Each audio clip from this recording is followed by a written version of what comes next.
నమస్కారం ఘంటారావానికి స్వాగతం. ముందుగా ప్రధానాంశాలు. బంగాళాఖాతంలో వాయుగుండంగా మారనున్న అల్పపీడనం. బుధవారం నుంచి కోస్తా రాయలసీమలో వర్షాలకు అవకాశం.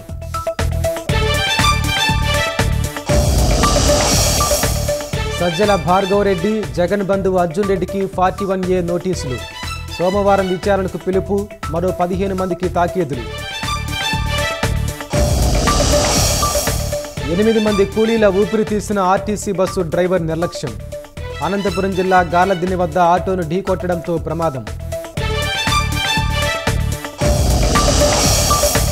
రాజ్నాథ్ నేతృత్వంలో నేడు అఖిలపక్ష సమావేశం. సభ సజావుగా సాగేందుకు విపక్షాల సహకారం కోరనున్న కేంద్రం.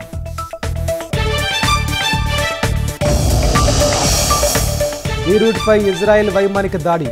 20 మంది మృతి. కాల్పుల విరమణకు అమెరికా ప్రయత్నాల వేళ ఘటన.